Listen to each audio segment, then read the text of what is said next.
ela estourou a Nem Guindaste, Nem Eita, Guindaste. Foi uma atrás da outra, foram mais de 5, né? 2 feats com JP. Foi aquela, a maquiagem ok, É. a unha tá ok, brota no bailão pro desespero do seu ex. Sim. E aí, qual vai ser? Sou eu ou a cachaça? Estourando hit atrás de hit, sendo indicada pra prêmios de música. Eu tava vivendo tudo que eu sempre E tava sonhei. feliz? Mas no meu pessoal eu tinha um vazio.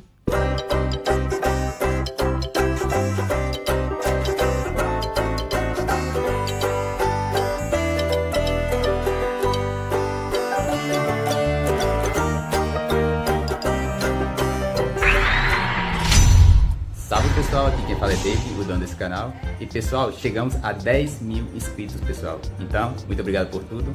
Ativa o sininho, comenta, compartilha e se inscreve. Valeu!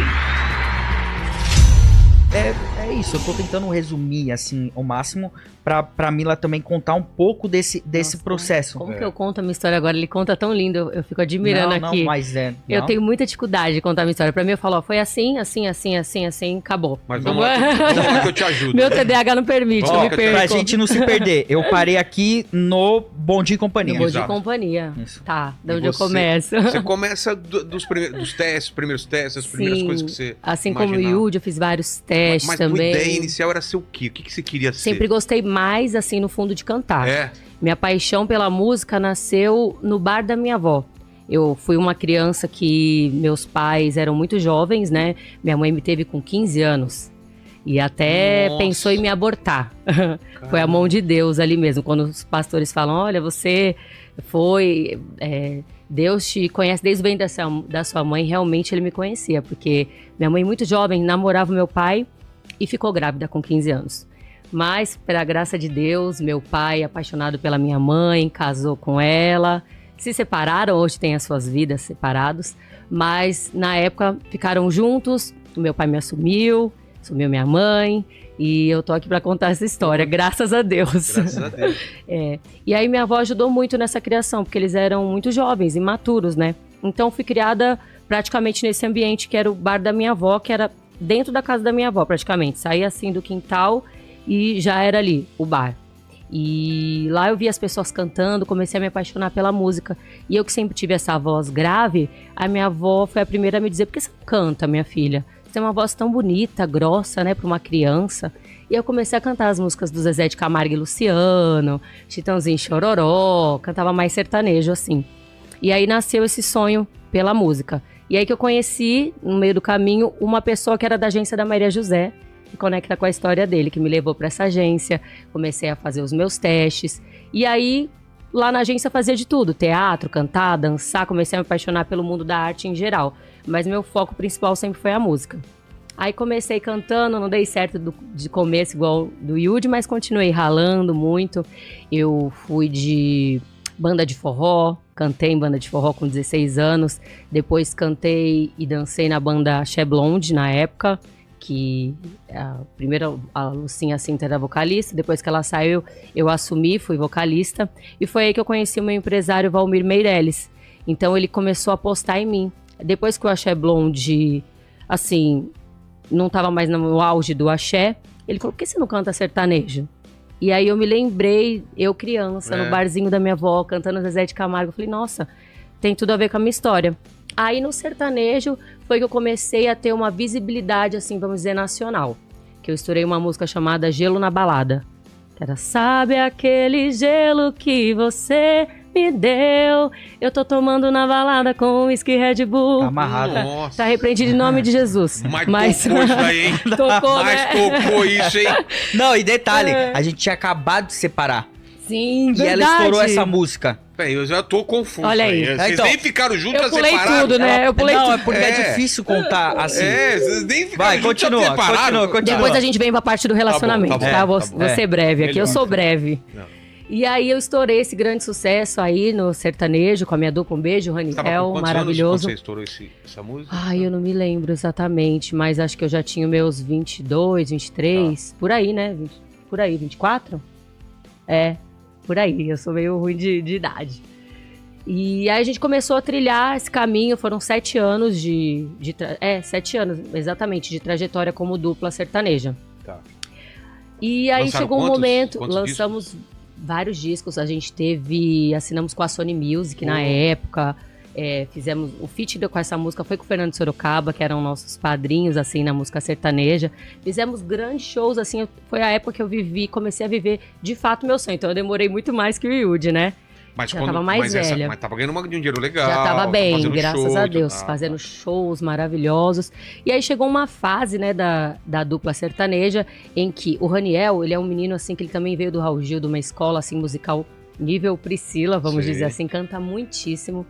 E chegou um momento que ele também estava se sentindo um pouco preso só de cantar o sertanejo, ele que foi um menino que sempre cantou de tudo. E eu também estava me sentindo também um pouco limitada ali e queria mais de mim, falar mais com as mulheres, porque como era uma dupla de homem e mulher, a gente tinha que cantar coisas que agregasse tanto para o homem, tanto para a mulher. E aí chegou um momento que a gente falou, olha, melhor a gente encerrar aqui, foi uma história linda que tivemos juntos, fizemos igual o Sandy Júnior, uma turnê de despedida. E foi lindo, foi emocionante. E aí cada um seguiu o seu caminho. Nessa que cada um seguiu o seu caminho... Mas o nome artístico era Camila e Raniel. Ah, tá. Meu nome é Camila, mais conhecido hoje como Mila. Aí eu fui apadrinhada pelo Carlinhos Maia, meu amigo. Mandar um beijo. Te amo, amigo também. Carlinhos Maia, maravilhoso. Tem que voltar, Carlinhos. Ele falou, nossa, Camila é muito sério, né? E eu fiquei pensando, é mesmo. Quando eu penso Camila, eu lembro do meu pai me dando bronca. Camila, não faz isso, Camila. Então, eu falei, o que você sugeria, amigo? Você que, né, entende tanto, assim. Ele, eu acho lindo Mila. Vamos tirar o K, vamos ficar só com Mila? Acho mais fofo, mais sua cara, mais angelical. E na hora eu amei a ideia, assim, contei pro meu empresário, Valmir, na época. E ele falou, nossa, também achei bacana pra essa sua nova fase. Até então a gente não sabia. Eu sempre gostei muito de dançar, de cantar. E aí meu empresário falou, eu te vejo no funk, assim. Tipo Anitta, tipo Isa... a Luísa também estava começando ainda, mas ele começou a me dar umas referências e eu falei, eu gosto delas, eu acho legal.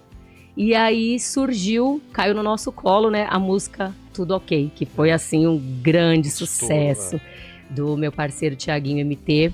E foi um feat que a gente fez e explodiu, assim. Quando a gente lançou essa música foi quando eu lancei a minha carreira solo.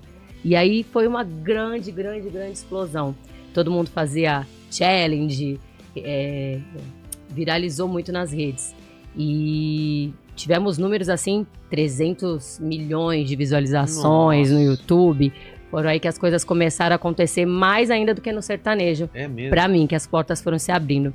Aí fui no Faustão, fui em grandes programas de televisões. Aí loira. Televisão. Loiríssima, né, amor? Vê se acha a foto dela, loira. Fiquei muito reconhecida. E aí as mulheres se identificaram muito comigo. Nesse processo que eu estourei essa música, eu tava vivendo uma fase muito difícil da minha vida. Você tava solteira, tava casada? Eu tinha acabado de terminar um casamento. Tinha me divorciado por traição. Então eu tava vivendo aquele processo doloroso, que quando a mulher ela é traída, ela se sente assim tão menor, tão incapaz, é um sentimento tão ruim, quando na verdade não é sobre você, é sobre o erro da pessoa e vai de você perdoar e continuar ou perdoar e seguir. No meu caso, eu resolvi perdoar e seguir a minha vida.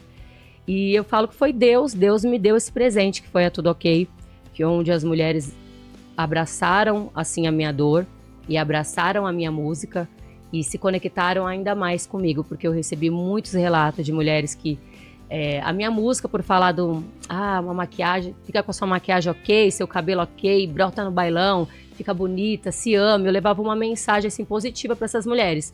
Hoje eu vejo que o que eu fazia era muito pouco, mas já era o começo de alguma coisa ali com elas, de um incentivo, né, de certa forma. E Deus prepara tudo, porque são essas mulheres hoje que me vêm falar do amor de Jesus. Então, ele é especialista realmente em detalhes. Eu entendo por que ele me tornou conhecida ali e desta forma, de como foi a minha vida. Porque hoje, essas mulheres me ouvem falar do amor de Jesus e acompanham a minha transformação. Eu até fiz uma postagem recentemente que umas pessoas perguntaram onde anda a Mila do Tudo Ok, né? E aí a Mila tá louvando ao Senhor, a Mila tá levando a palavra e isso, assim, pra mim é um presente. Eu tô usando o meu dom pra adorar aquele que é digno, né? Aí você loira, loiríssima, nessa época, não? Nessa época. Tá. E daí comecei a estourar muitos hits. Eu falo que o meu empresário, assim, ele tinha o dedo bom, ele que escolhia todas as canções, ele era a própria Mila, porque Foi uma atrás da outra. Foram mais de 5, né? Músicas. Fiz 2 feats com JP. Foi aquela, a maquiagem ok, É. a unha tá ok, brota no bailão pro desespero do seu ex. Sim. Aí ela fez Gostei junto muito. com o menor Nico. E aí, qual vai ser? Sou eu ou a cachaça? Ela estourou a... Nem guindaste, nem Eita, guindaste. Aí estourou... Ixi, foi Cara, uma atrás da uma outra. atrás da outra. Foi uma atrás né? da outra. E tava na pandemia, uma fase sem show, né, assim. É, e Comecei a desfrutar disso, vivi isso por uns 5 meses, depois logo entrou a pandemia. E aí continuei estourando música, continuei no digital, uma atrás da outra, até que... E aí não podia fazer show. Não podia fazer show, mas eu tava muito bem, estourando hit atrás de hit, sendo indicada pra prêmios de música. Eu tava vivendo tudo que eu E sempre tava sonhei. feliz. Eu tava feliz no meu profissional, Sim. mas no meu pessoal eu tinha um vazio, que é aquele vazio que nada preenche, que é só a presença do Senhor, né? E hoje eu entendo isso. Na época eu achava que eu tô no meu melhor momento, eu tô arrasando. E de fato, Deus me permitiu que eu vivesse os meus sonhos e realmente, profissionalmente, aquilo tava sendo o melhor momento pra mim. Mas pessoalmente eu tava acabada, assim, eu tava tampando esse O vazio. pessoal não entende, né? Tem dinheiro, tem fama. Por que tá triste? Por que tá Então. sentindo falta de alguma coisa? A galera não entende isso. Não É entendo. difícil de É entender. frescura, não sei É. o quê. Era um vazio tão grande que eu sentia que eu só me sentia feliz quando eu ia trabalhar. Quando eu não ia trabalhar, eu magoei muitos amigos. Eu falava, ai, não vou encontrar, tô cansada, tô numa rotina de show.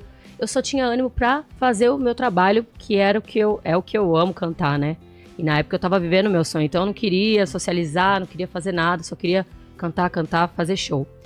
Você ia na minha casa, você abria a geladeira, só tinha bebida. Nossa. Você ia no meu quarto, na minha gaveta era cheia de remédios. Remédio pra dormir, É remédio mesmo? pra acordar, Remédio pra dor. remédio pra tudo. E esses remédios pra dormir, pra acordar, eu não vou falar nomes aqui, porque vai que alguém acha que tava sendo bom e que procura e vai comprar. Eu não indico pra ninguém. É a pior droga, assim. Uma Eu galera tava aí viciada viciada, e aumentando cada vez mais as dosagens desses remédios, misturando com bebida, fumando aqueles arguile pra caramba, eu que canto, prejudicando meu pulmão, minha voz, depois aqueles vapor. Eu tava assim, achando que eu tava feliz no meu melhor momento. Mas eu chorava sozinha, eu bebia sozinha, eu chorava sozinha.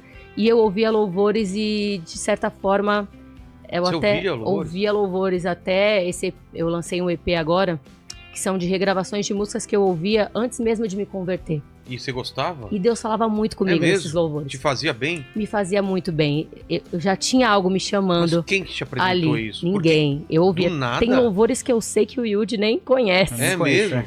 Sempre fui de ouvir muitos louvores, assim, nos meus momentos a sós, assim, quando batia aquela angústia, aquela Sei. tristeza. O que me fortalecia eram louvores, como o do Thales Roberto, da Gabriela Rocha. Enfim, eu regravei do Regis Danese agora também. Muitas canções. E... O que eu tava falando, meu TDAH? Que você, nesse meio tempo, você... Ouvi esses louvores que me faziam super bem. E eu ainda não entendia. Foi quando Deus, especialista em detalhes, em histórias, trouxe o Yudi de volta pra minha vida. Tá, aí agora a gente Convertido. conta... Vamos voltar. A gente volta pra contar... Ela Foi bom, contou... Tati. eu- Olha lá, Tati.